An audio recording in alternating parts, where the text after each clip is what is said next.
On passe à un titre de Mediapart, c'est un reportage à Pointe-à-Pitre en Guadeloupe. Son titre, Violence en Guadeloupe, l'obligation vaccinale, c'est l'affront de trop. Mediapart raconte, au départ, des soignants et des pompiers hostiles à l'obligation vaccinale ont lancé une grève illimitée.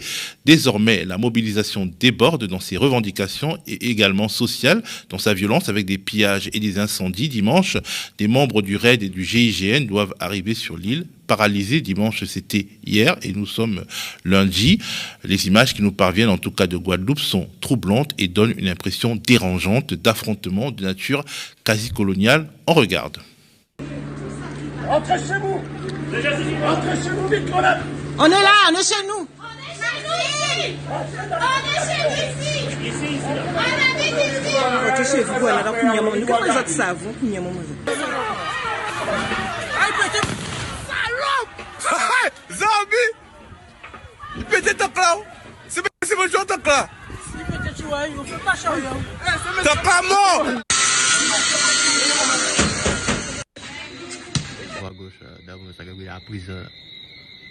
Arrêtez! Qui bite?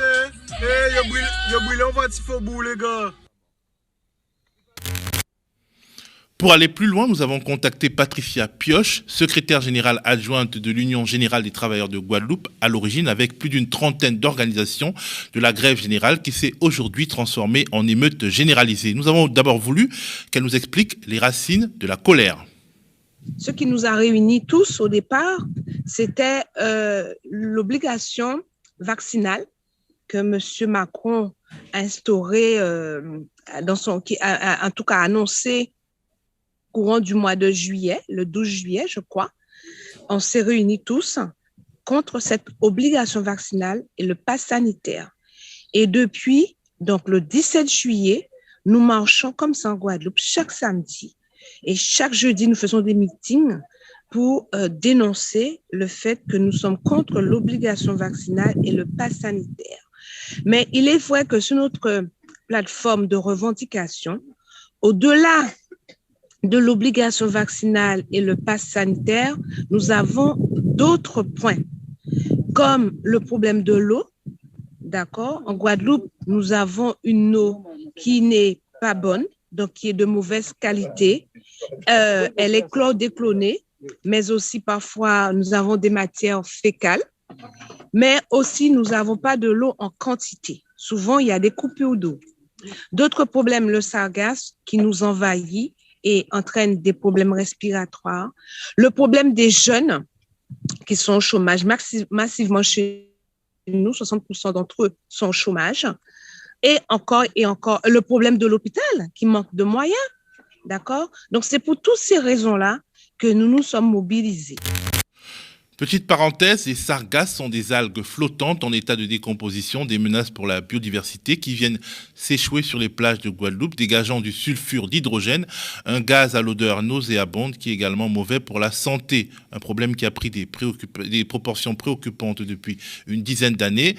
Fermeture de la parenthèse. Patricia Pioche nous explique qu'avant que la colère n'explose, il y a eu plusieurs tentatives de discussion avec un pouvoir central hexagonal qui s'est montré inflexible et envoie aujourd'hui des forces de répression au lieu d'essayer de dialoguer. Cette mobilisation-là a commencé, mais on a écrit aussi. On a interpellé tous les pouvoirs de l'État, les pouvoirs aussi politiques. D'accord? On a interpellé tout le monde. Le pouvoir de l'État même, on a envoyé un courrier avec notre plateforme. En septembre, le chef de cabinet du préfet nous a reçus. Il était question de nous recevoir à nouveau pour discuter de cette plateforme. Et bien, plus rien. On n'a pas eu de contact. D'accord? Donc, comment je perçois ce qui se passe? C'est que au lieu, donc, après tant de mobilisation, après tous ces contacts, tous ces appels à dialogue qui a été fait, au lieu justement de nous dire, bon, venez, nous allons discuter, voir ce qui est possible. Alors, dans une négociation, on préfère nous envoyer les forces de l'ordre. Ça, c'est pas normal. Et je pense que de toutes les façons, c'est la pratique coloniale. Hein. On envoie d'abord les forces de l'ordre et puis après, on verra si on discute quand il y aura quelques morts. Et on n'oublie pas dans notre histoire ce qui s'est déjà passé, où ces forces-là n'ont pas hésité à tirer sur la population en mai 67. On n'est même pas obligé d'aller jusqu'à mai 67. Il n'y a pas longtemps, nous avons un citoyen qui est décédé par la violence des gendarmes, Jean-Claude, en 2020. Donc, ça fait 1 an. Donc, il y a pas eu d'arrestation. On a eu beaucoup de personnes qui sont tombées comme ça, de Guadeloupéens qui sont tombées comme ça par les balles du pouvoir colonial. La Guadeloupe est une des régions les moins vaccinées de France, avec 43% de la population cible qui a reçu au moins une dose de vaccin. Nous avons demandé à Patricia Pioche pourquoi, de manière spécifique, dans cette région et plus généralement dans les Antilles françaises, il existait une telle hostilité à l'obligation vaccinale. Pourquoi on ne veut pas de l'obligation vaccinale? Parce que c'est une obligation vaccinale. Parce que, en fait, cette loi est liberticide. Parce que dans la mesure où on ne te donne pas le choix, on te dit que tu as une obligation de te faire vacciner. Alors que se faire vacciner, c'est un acte médical que chaque personne doit faire avec une conscience éclairée. C'est-à-dire, je choisis de me faire vacciner parce que je sais que ça va me apporter quelque chose de positif.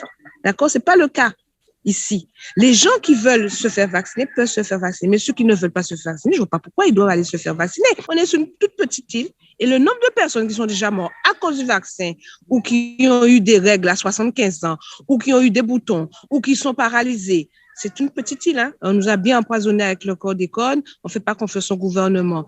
Oui, il y a cela, mais je crois surtout aussi, comme je vous l'ai dit, c'est que le Guadeloupéen veut être libre. Vous vous rendez pas compte, si vous voulez aller à un restaurant, il faut que vous montriez un papier, mais on se croirait sur le gouvernement Vichy.